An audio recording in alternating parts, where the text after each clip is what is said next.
Todo mundo gosta de ouvir e de contar histórias. Histórias que se inventam, histórias que se vivem, ou mesmo que se veem por aí, por esse mundo afora. Quem nunca se encantou com um personagem? Bom ou mal, bonito ou feio? Quem nunca elegeu como herói algum personagem de alguma história que ouviu ou leu? Os meus heróis são os Mamonas Assassinas. Homem-Aranha. A Mônica e a Magali. Zorro. Ayrton Senna. Cada um tem o direito de escolher o seu herói. Pode tirá-lo de alguma história que viu num livro, num jornal, na televisão ou na vida mesmo. Eu tenho o meu herói. Mas só digo daqui a pouco. Por enquanto, eu só revelo que saiu de um livro. Quando eu era pequena, ouvi e lia muitas histórias de livros. Algumas divertidas, outras muito engraçadas e outras não. Eram bem tristes. Lembro-me de uma em que a menina usava uma capinha e um chapeuzinho vermelho. Ela ia levar doces para a vovozinha. Ai, quem é você? Não me conhece, não? Bem, a sua aparência está um pouco mudada. Mas tudo bem, eu tenho texto para falar e deve ser com você. Nossa, que olhos grandes você tem! Epa! Está me confundindo com o Lobo Mau. Esses anos todos ouvindo a mesma história e ainda não aprendeu como é a cara do lobo. Por isso que a vovozinha sempre se dá mal. É que são tantos personagens que eu até me confundo. Sabe, às vezes eu fico pensando, de onde surgiram tantas histórias? As histórias que ouvimos desde crianças não surgiram de um lugar só. Elas vieram de diferentes lugares. Mas nunca paramos para pensar nisso. Que tal pararmos agora? Que tal descobrirmos como surgiram todas essas maravilhosas histórias que habitam a nossa infância? Hoje, vamos falar um pouco sobre a história da literatura infantil no Brasil. Você sabe como surgiu a literatura infantil? Não tenho a menor ideia de onde surgiu a literatura infantil. Ela surgiu da cabeça das pessoas. Dos contadores de histórias. Ela surgiu da minha mãe. A literatura infantil surge da imaginação das pessoas. No início, não era escrita, era transmitida oralmente. Era uma vez uma menina que morava num palácio bem distante. Vovó, onde a senhora aprendeu tantas histórias?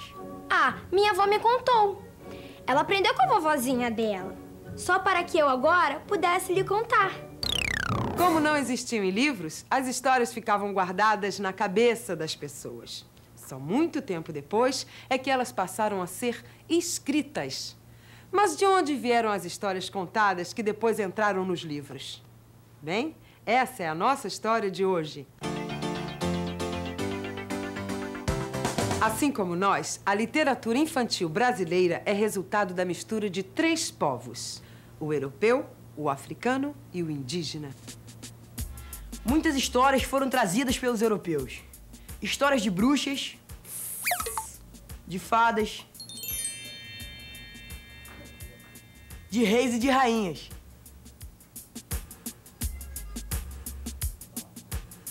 Os contos de fadas que chegaram vieram da Dinamarca através dos contos de Andersen, da Alemanha com os irmãos Grimm e da França com Charles Perrault. Esses livros têm algumas das mais belas histórias que povoaram a nossa infância, como a história do Chapeuzinho Vermelho, da Gata Borralheira, da Rapunzel, das fadas, do Patinho Feio. Existem também as histórias de bichos. As fábulas, historinhas curtas que têm sempre uma moral, como do cachorro e da sua sombra. O cachorro estava atravessando o rio com um pedaço de carne roubada na boca. Foi quando viu sua sombra refletida na água. Pensou que fosse outro cachorro com um pedaço de carne. E zás! Abocanhou o reflexo para pegar a outra carne. Mas, quando abriu a boca, o pedaço que já era seu caiu no rio e se perdeu. Moral da história: a cobiça não leva a nada. Além das fábulas com bichos, muitas outras histórias vieram através dos europeus. A história de Alice no País das Maravilhas, a menina que visita uma terra de sonhos. Assim como Alice, vieram outros, como Robinson Crusoe, que se perde sozinho numa ilha. E o Gulliver, na terra dos anõezinhos de Lilliput. A influência da cultura europeia, que veio principalmente através dos colonizadores portugueses, é muito grande. Mas as histórias e personagens que surgiram com os índios também são muitos. Você conhece algum? Você sabe quem eu sou? Você é o Curupira? É um garoto que tem o pé pra trás, assim. Eu sou o Curupira. Não fiquem com medo. Não sou malvado. Eu gosto apenas de fazer umas artes. Vivo nas florestas, fazendo os caçadores se perderem na mata escura. Sabe por quê? Eu tenho o calcanhar para frente e os dedos para trás? Para as minhas pegadas ficarem ao contrário no chão. Ninguém me pega! Ninguém me encontra!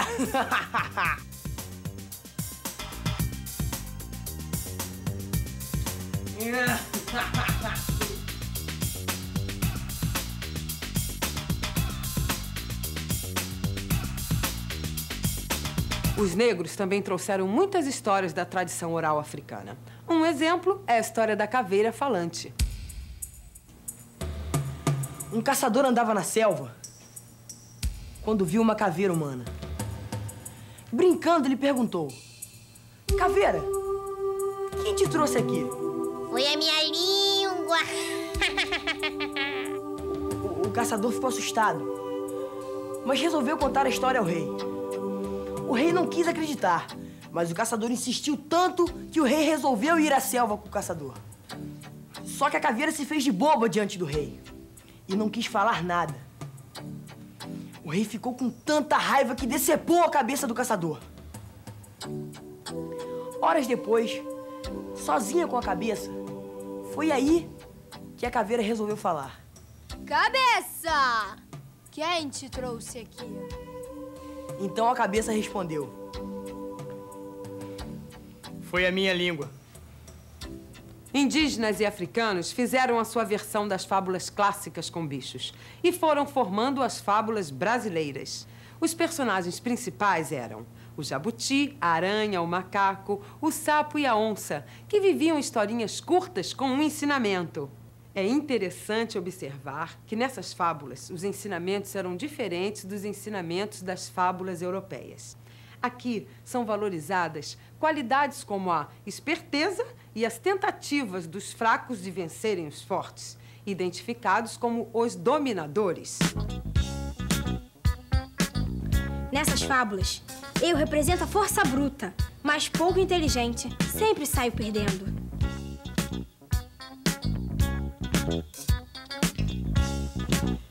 Eu ganho quase todas. Também, quem segura a esperteza do macaco?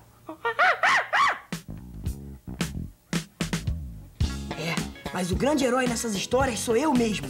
Fraquinho, mas inteligente. O primeiro livro para crianças surgido no Brasil foi Contos da Carochinha ou Contos da Dona Baratinha. Havia grande quantidade de historinhas traduzidas de vários países da Europa. Apresentava também algumas recolhidas no Brasil, histórias criadas com a imaginação indígena e africana que foram formando as fábulas e contos brasileiros. A mais conhecida é a história do cágado e do urubu. Você sabe por que o cágado tem o casco todo remendado? Porque ele quis ir à festa no céu. Entrou no violão do urubu. Mas caiu lá de cima e espatifou o casco no chão. Dizem que Deus ficou com pena, pegou o casco e remendou todos os pedacinhos. É por isso que o cágado tem o casco todo remendadinho. Todas essas histórias foram formando a nossa literatura infantil e entrando nas nossas cabeças e nas nossas vidas, criando nossa imaginação e desenhando nossos heróis. Alguma pergunta até aqui? Eu tenho. Já que você falou dos nossos heróis, que foram criados pela literatura, que tal agora você revelar o seu? O meu? Pois bem, eu direi. Meu herói é um menino muito inteligente que vive muitas aventuras em terras encantadas e num certo sítio que fica na mata brasileira. Tem uma prima muito bonitinha com um narizinho arrebitado e uma avó muito gente boa. Já sabem quem é? É ele mesmo, o Pedrinho. Ele foi criado pelo primeiro grande escritor da literatura infantil brasileira, Monteiro Lobato. Pedrinho vivia muitas aventuras no sítio do Pica-Pau Amarelo. Se vocês quiserem saber um pouco mais sobre esse sítio e principalmente sobre o seu criador, aguardem só o próximo bloco. Monteiro Lobato nos espera.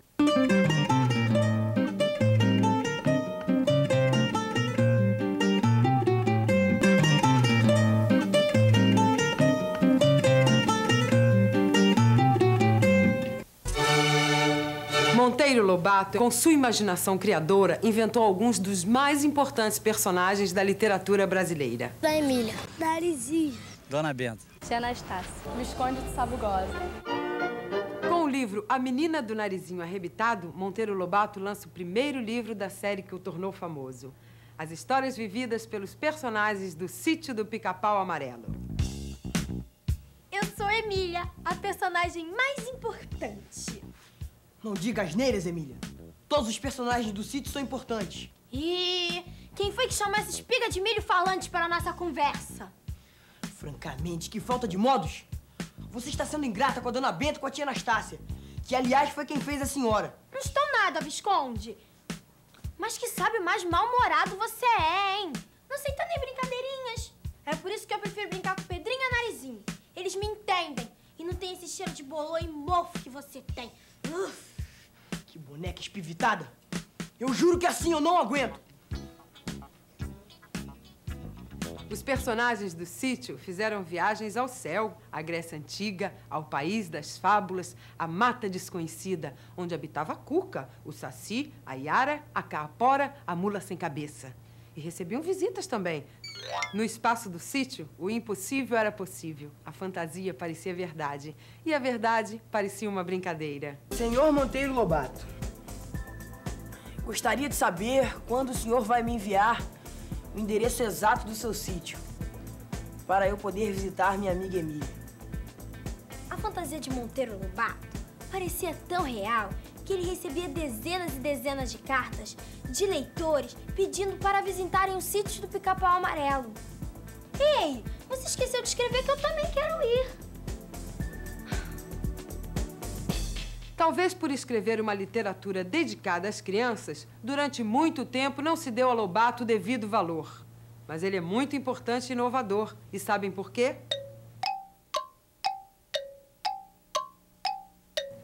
No sítio do Pica-Pau Amarelo, a realidade e a fantasia se juntam. Pedrinho e Narizinho são meninos de carne e osso, mas que brincam com bonecas falantes, conversam com príncipes, peixes e até visitam a lua. No sítio, Monteiro Lobato inovou ao trazer as bases para a criação de uma nova escola. Monteiro Lobato criticava a escola tradicional, com seus métodos rígidos e pouco criativos.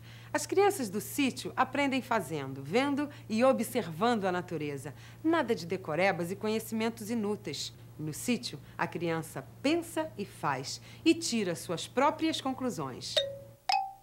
Monteiro Lobato fala do Brasil com orgulho, mas também faz críticas construtivas.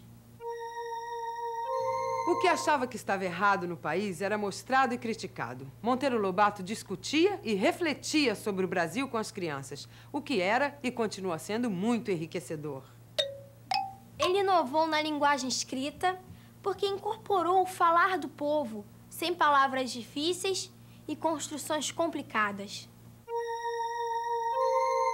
Ao contrário de muitos escritores da época, preocupados em copiar o modo de Portugal, Monteiro Lobato incorporou o falar brasileiro da nossa terra. Além disso, criou muitas palavras novas. Ele soube mostrar nossas raízes indígenas, africanas e europeias, misturando os personagens e histórias que fazem parte da nossa literatura. Monteiro Lobato usava numa mesma história personagens do folclore brasileiro e também do folclore europeu.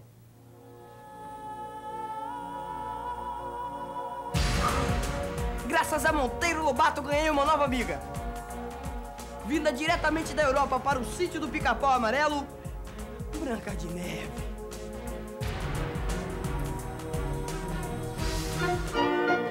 No sítio, as crianças aprendiam muitas lições com uma dupla de professoras do barulho. Sabe quem são elas? Eu conheço a Dona Benta e acho ela muito legal. A Dona Benta conta história. Dona Benta era uma pessoa sábia, culta e respeitava muito a criatividade dos meninos. A tia Anastácia também era uma professora, só que do saber do povo. Tia Anastácia tinha conhecimento de histórias que não se aprendem em livro, e sim passam de geração para geração. A tia Anastácia cozinhava e conhecia muitas histórias. A tia Anastácia era muito gente fina. Dona Benta e tia Anastácia ensinavam muitas lições, cada uma à sua maneira. Mas, às vezes, as crianças aprendiam por elas mesmas em suas aventuras. Jogavam o pó de pirlim-pim-pim e aí... Bem, e aí elas podiam ir onde a imaginação mandasse. Já me cansei dos livros de gramática. Visconde! Visconde! Chamou, Emília? Não, gritei! Diga-me uma coisa. Por que, em vez de somente ouvir falar de gramática, não podemos passear no país da gramática? Vamos, Visconde! Chame a turma toda! O pó de pirlim-pim-pim já está na mão. País da gramática, é?